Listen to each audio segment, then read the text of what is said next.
আসসালামু আলাইকুম রহমতুল্লাহ। আলহামদুলিল্লাহ ওয়াহদা ওয়াসসালাতু ওয়াসসালামু আলা মান লা নাবিয়্যা বা'দা আম্মা বা'দ।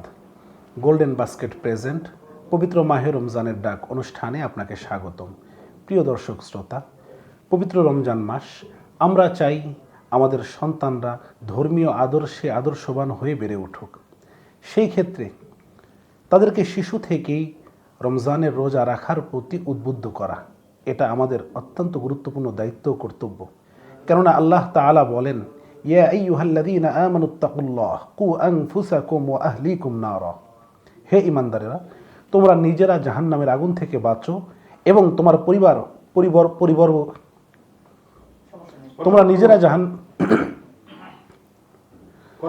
তোমরা নিজেরা জাহান্নামের আগুন থেকে বাঁচো এবং তোমাদের পরিবার পরিজনদেরকেও জাহান্নামের আগুন থেকে বাঁচাও। এই জন্য পবিত্র রমজান মাস আমরা চেষ্টা করব আমাদের শিশু সন্তানদেরকে, ছোট ছেলে মেয়েদেরকে রোজা রাখার প্রতি উদ্বুদ্ধ করা। যদিও বা তাদের উপর রোজা ফরজ হয় প্রাপ্তবয়স্ক হওয়ার পরে।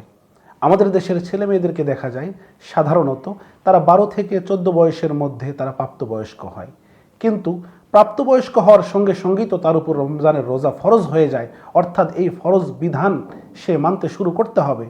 আমরা যদি শিশু অবস্থা থেকেই তাদেরকে রমজানের রোজা রাখার প্রতি উদ্বুদ্ধ করি এবং তারা যদি অভ্যস্ত হয়ে যায়, তাহলে দেখা যাবে যে প্রাপ্তবয়স্ক হওয়ার পরে তার এই রোজা রাখার জন্য আর তেমন বেগ পেতে হবে না বা কষ্ট করতে হবে না। কিন্তু অত্যন্ত দুঃখজনক হলেও সত্য, আমাদের সমাজে দেখা যায় অনেক বড় ছেলে মেয়ে যারা কলেজ ইউনিভার্সিটিতে পড়ে বা স্কুলে পড়ে, কিন্তু দেখা যায় যে তারা রোজা রাখে না। যদি জিজ্ঞাসা করা হয় যে তোমরা রোজা রাখোনি কেন বা রাখছো না কেন, তো যে উত্তরটা আমরা আমাদের অভিজ্ঞতা থেকে পাই সেটা হলো যে তারা বলে যে রোজা রাখতে পারি না বা রাখতে কষ্ট হয়।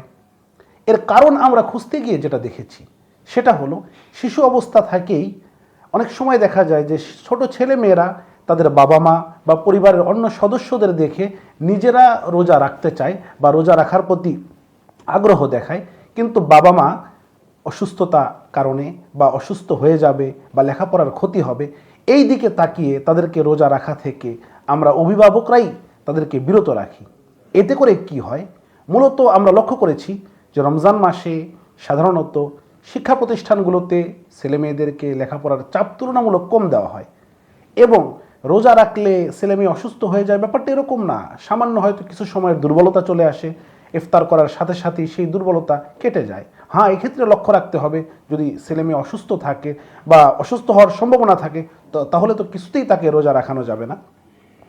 তো প্রিয় দর্শক শ্রোতা, এই জন্য আমাদের সমাজে এই চিত্রগুলো দেখা যায়। তো আমাদের অভিজ্ঞতা হলো, যেই ছেলে মেয়েদেরকে ছোট অবস্থা থেকেই রোজা রাখার ব্যাপারে উদ্বুদ্ধ করা হয় না বা ছোট অবস্থায় যারা রোজা রাখে না, পরবর্তীতে গিয়ে তারা প্রাপ্তবয়স্ক হওয়ার পরেও তারা এই রোজা রাখতে পারে না।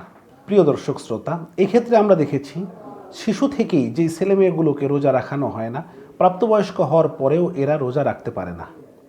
আর যেই ছেলে মেয়েগুলোকে শিশু অবস্থা থেকেই তারা রোজা রেখেছে, তো প্রাপ্তবয়স্ক হওয়ার পূর্বে হয়তো বা কখনো কখনো তার নামাজ যথাযথভাবে হয় না, অন্যান্য ইবাদতগুলো যথাযথভাবে হয় না, কিন্তু আমরা সমাজের চিত্র দেখি যে রোজাটা তারা কন্টিনিউ আদায় করে। এই জন্য আমরা চেষ্টা করব যে শিশু অবস্থায় আমাদের ছেলে মেয়েদেরকে রোজা রাখার প্রতি উদ্বুদ্ধ করা। এই ক্ষেত্রে 3টা ফায়দার কথা আমি বলবো যে শিশু অবস্থায় ছেলে মেয়েরা যদি রোজা রাখে। 1 নাম্বার হলো রাসূলুল্লাহ সাল্লাল্লাহু আলাইহি ওয়াসাল্লামের হাদিস, নাবালেগ যারা, প্রাপ্তবয়স্ক যারা হয়নি, তাদের কোনো গুনাহও নেই, তাদের কোনো সওয়াবও নেই। অর্থাৎ তারা যদি কোনো গুনাহ করে, তারা যদি কোনো অপরাধ করে, ফেরেশতা এটাকে গুনাহ হিসাবে লিখবে না। আর তারা যদি কোনো নেক আমল করে, তারা যদি কোনো ভালো কাজ করে, আল্লাহ তাআলা তার এই নেক আমলের সওয়াব তার পিতা মাতার আমল নামায় আল্লাহ তাআলা লিখে দিবেন। এই জন্য আমাদের সন্তানরা যদি রোজা রাখে, তাহলে তাদের এই রোজার সওয়াব আল্লাহ রাব্বুল আলামিন তার বাবা মার আমল নামায় দিয়ে দিবেন। এটা অত্যন্ত গুরুত্বপূর্ণ একটি ফজিলত। 2 নম্বর উপকারিতা যেটা, যখন আমি আমার ছেলে মেয়েদেরকে ছোট অবস্থা থেকেই রোজা রেখিয়ে অভ্যস্ত করে তুলব, তো দেখা যাবে যে প্রাপ্তবয়স্ক হওয়ার পরে তার আর নতুন করে অভ্যস্ত হওয়ার প্রয়োজন পড়ল না, কারণ সে অভ্যস্ত হয়ে এসেছে। এত বড় একটা বিষয় থেকে, কষ্টকর বিষয় থেকে আমি তাকে বাঁচিয়ে দিলাম।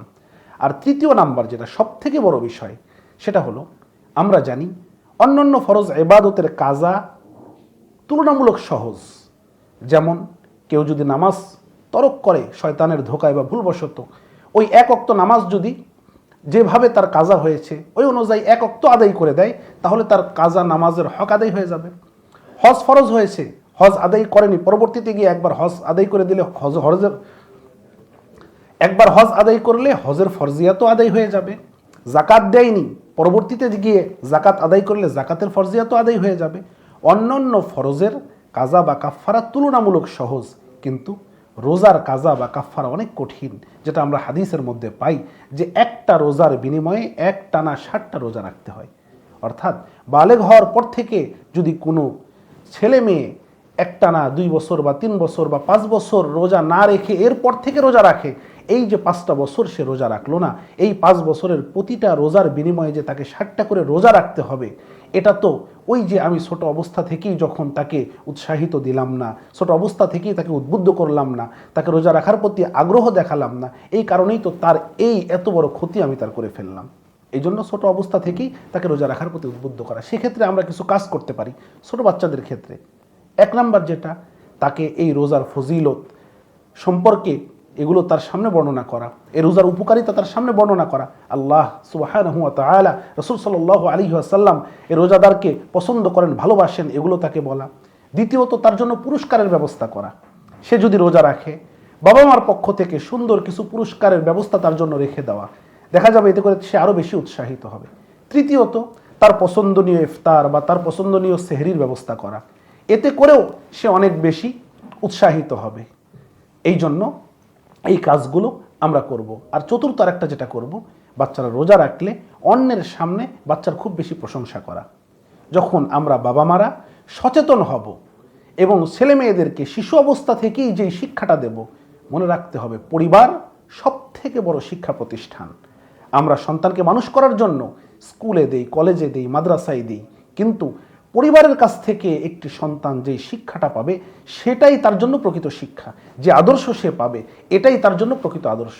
এই জন্য প্রিয় দর্শক শ্রোতা, আমরা যেমন চাই যে আমাদের সন্তানরা ধর্মীয় আদর্শে আদর্শবান হয়ে গড়ে উঠুক, এই জন্য শিশু অবস্থা থেকেই ধর্মীয় সকল বিষয়কেই আমরা তাদের সামনে, প্রিয় দর্শক শ্রোতা, এই জন্য আমরা যেমনভাবে চাই যে আমাদের সন্তানরা ধর্মীয় আদর্শে আদর্শবান হয়ে বেড়ে উঠুক, এই জন্য শিশু অবস্থা থেকেই তাদেরকে ধর্মীয় বিষয়গুলোতে উৎসাহিত করা। এই ক্ষেত্রে একটি জিনিস খুব বেশি মনে রাখতে হবে, শিশু সন্তানরা খুব বেশি অনুসরণ করতে চায়, অনুকরণ করতে চায়। অনুসরণ এবং অনুকরণের মাত্রা তাদের মধ্যে খুব বেশি। তাদেরকে আমি যেই বিষয় উপদেশ দিব, তাদেরকে যেই বিষয়গুলোতে আমি উদ্বুদ্ধ করার চেষ্টা করব, এটা যেন অবশ্যই আমাদের মধ্যে সর্বপ্রথম থাকে। আমি রোজার ব্যাপারে উৎসাহিত করব, আমি যেন রোজা রাখি। আমি সত্য বলার ব্যাপারে উৎসাহিত করব, আমি যেন সত্য বলি। আমি নামাজের ব্যাপারে উৎসাহিত করব, আমি যেন নামাজ পড়ি। এতে করে ওই শিশু সন্তানের অন্তরে এটার আসর আর এটার প্রভাব খুব বেশি পড়বে।